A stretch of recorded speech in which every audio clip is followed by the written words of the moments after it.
Selamat pagi bagi kita semua, warga jemaat GKPA dan simpatisan dimanapun saudara berada.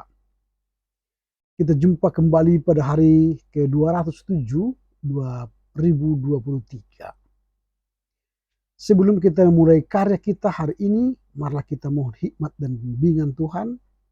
Kita berdoa. Damai sejahtera Allah yang melampaui segala akal, itulah kiranya yang memelihara hati dan pikiranmu dalam Kristus Yesus Tuhan kita. Amin. Renungan hari ini tertulis dalam kitab Matius pasal yang ke-21 ayat 22. Demikian tertulis. Saya baca dalam terjemahan baru 2. Jika kamu percaya, apa saja yang kamu minta dalam doa, kamu akan menerimanya. And whatever you ask in prayer, if you believe, you will receive. Amen. Yang berbahagia ialah mereka yang mendengar serta memelihara kebenaran firman Tuhan. Renungan kita pagi ini, kuasa dan doa iman.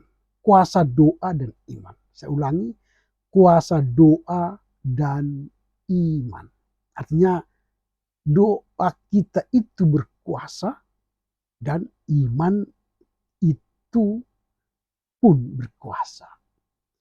Pernyataan jika kamu percaya, apa saja yang kamu minta dalam doa, kamu akan menerimanya, berasal dari kitab Matius.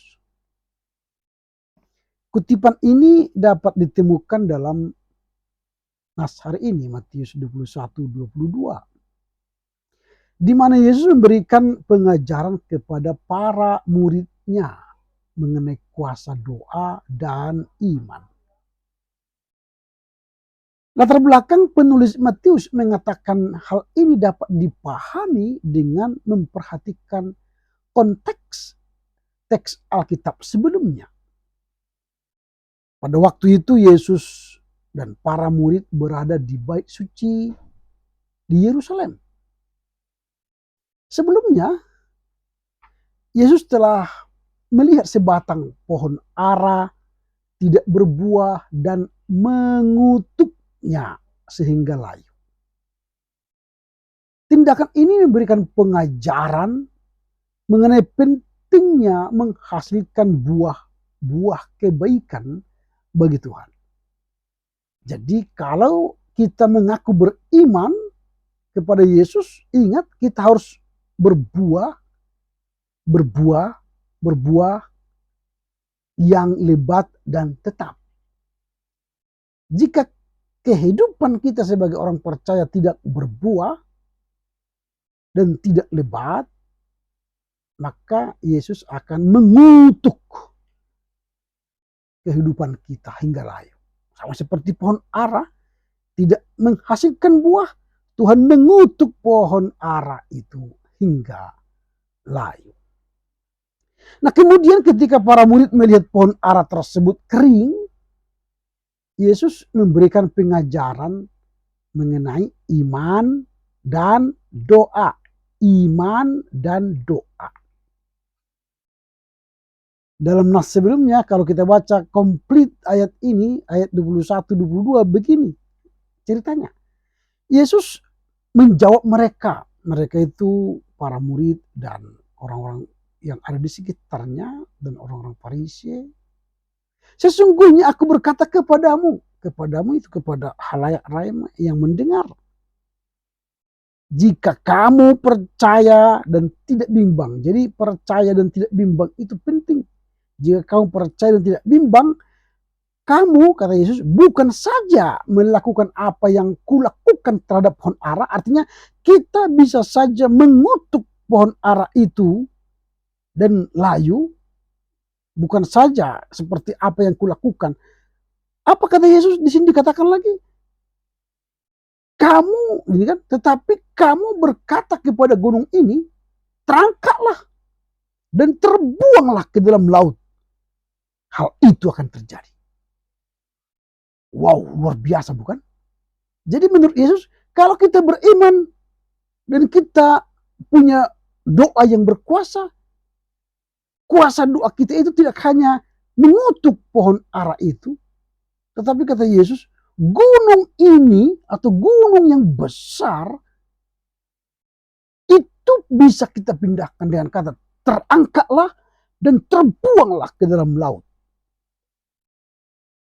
Maka ayat 22 dia berkata, jika kamu percaya, apa saja yang kamu minta di dalam doa, kamu akan menerimanya. Itu yang melatar belakang. Jadi latar belakang dari pernyataan ini adalah untuk mengajarkan bahwa iman yang tulus dan tanpa keraguan dalam doa memiliki kekuatan yang luar biasa. Jadi kalau berdoa jangan ragu. Kalau berdoa jangan ragu, jangan bimbang. Maka kalau berdoa percaya dan yakin, beriman, maka itu akan powerful, luar biasa. Jadi jika seorang memiliki iman sejati, dia mampu mengatasi rintangan dan kesulitan. Jika seseorang memiliki iman sejati, dia akan mampu menghadapi dan mengatasi rintangan dan kesulitan. Bahkan melakukan hal-hal yang tampak mustahil. Jadi Yesus ingin menekankan pentingnya keyakinan yang kuat dalam Allah. Jadi kita harus memiliki keyakinan yang kuat dalam Allah.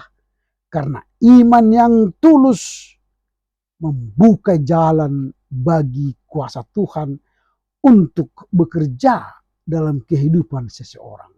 Iman yang tulus membuka jalan bagi kuasa Tuhan untuk bekerja dalam kehidupan seseorang atau bagi kehidupan kita.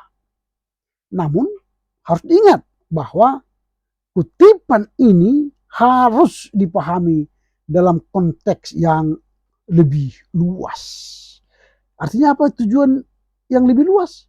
Bahwa tujuan doa sejati, ya saya ulangi, tujuan doa sejati bukan hanya untuk memenuhi keinginan kita.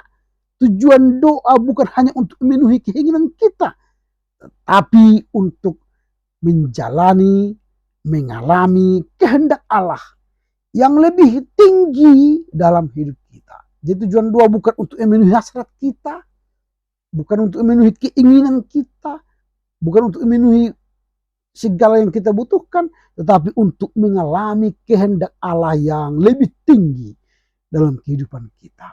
Jadi Yesus sendiri memberikan contoh dan model doa Bapa kami sebagai panduan bagi para murid untuk mengajukan doa yang benar dan dengan sesuai dengan kehendaknya. Jadi pesan yang ingin disampaikan oleh penulis Matius dalam Natsari ini adalah agar kita memiliki doa yang berdampak besar dalam hidup kita, dan doa yang benar harus selaras dengan kehendak Allah. Doa yang benar selaras dengan kehendak Allah yang lebih besar.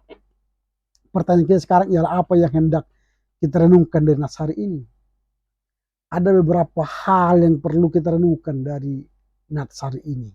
Kalau dinyatakan jika kamu percaya dan kamu minta apa saja dalam doa, kamu akan menerimanya, mengajarkan beberapa hal kepada kita. Yang pertama, pentingnya iman yang kuat. Pentingnya iman yang kuat. Jadi jika Yesus berkata, jika kamu percaya apa saja yang kau minta dalam doa, kamu akan menerimanya. Ini mengajarkan pentingnya iman yang kuat. Jadi supaya doa kita itu terkabulkan, maka milikilah iman yang kuat. Milikilah iman yang kuat. Yesus menekankan betapa pentingnya memiliki iman yang tulus dan kuat dalam doa. Jadi ketika kita berkata-kata dalam doa, itu lahir dari iman yang kuat. Sehingga dia punya powerful. Jadi iman yang benar adalah keyakinan penuh bahwa Allah mendengar doa-doa kita dan sanggup untuk menjawabnya. Jadi Iman yang benar adalah keyakinan penuh bahwa Allah mendengar doa-doa kita dan sanggup menjawabnya. Ketika kita memiliki iman yang sungguh-sungguh, kita membuka diri menerima kuasa dan berkatnya dalam hidup kita sehari-hari. Jadi penting iman yang kuat. Yang kedua yang hendak kita pelajari dari nats hari ini, doa adalah sarana berkomunikasi dengan Allah. Doa adalah sarana berkomunikasi dengan Allah. Yesus mengajarkan bahwa doa adalah sarana, alat untuk berkomunikasi langsung dengan Tuhan. Tanpa perantara, langsung. Ya Bapa, ya Yesus, ya Roh Kudus. Itu langsung kepada Allah. Ini menunjukkan hubungan yang mendalam antara kita dengan Allah. Hubungan kita dengan Allah itu mendalam, sungguh-sungguh. Menunjukkan hubungan yang begitu erat dan harmonis, saling mengasihi, dan kita menghormati, memuji Allah Sang Pencipta. Dalam doa kita dapat berbicara kepada Allah, menyampaikan permohonan kita, rasa syukur kita, dan kesulitan yang kita hadapi. Itu yang kedua, doa adalah sarana komunikasi dengan Allah. Yang ketiga, harmoni dengan kehendak Allah.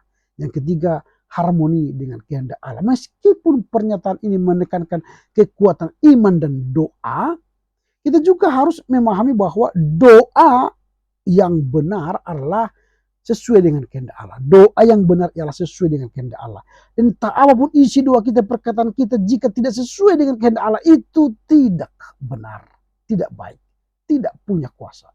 Tapi doa yang mungkin kata-kata kita tidak begitu bagus, tapi selaras dengan kehendak Allah, itu yang baik dan benar. Jadi tujuan dari doa sejati adalah untuk mengalami kehendaknya. Jadi tujuan kita berdoa itu mengalami kehendak Allah yang lebih besar dalam kehidupan kita. Pernyataan ini mengingatkan kita untuk senantiasa memperkuat iman kita dan menjaga komunikasi dengan Tuhan dengan baik melalui doa yang tulus. Selain itu, kita harus memiliki kehendak Allah sehingga doa kita selaras dengan kehendak Allah dan baik bersedia menerima jawabannya yang mungkin berbeda dengan apa yang kita pikirkan. Karena itu, kita perlu mengandalkan Tuhan dan memegang teguh keyakinan bahwa Dia selalu mendengar dan peduli terhadap doa-doa kita. Amin. Kita berdoa. Terima kasih Bapa. Kami telah memahami kuasa doa dan iman berdasarkan kesaksian penulis Matius.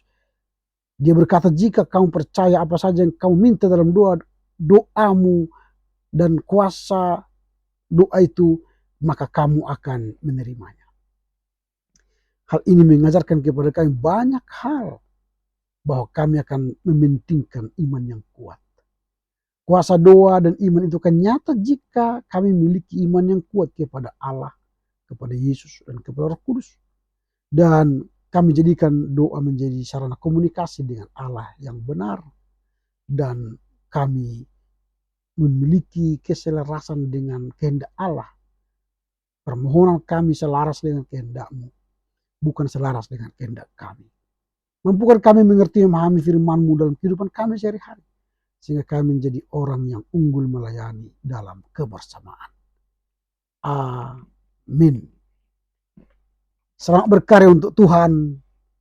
Tetap jaga kesehatan. Tuhan Yesus memberkati. Horas, horas, horas.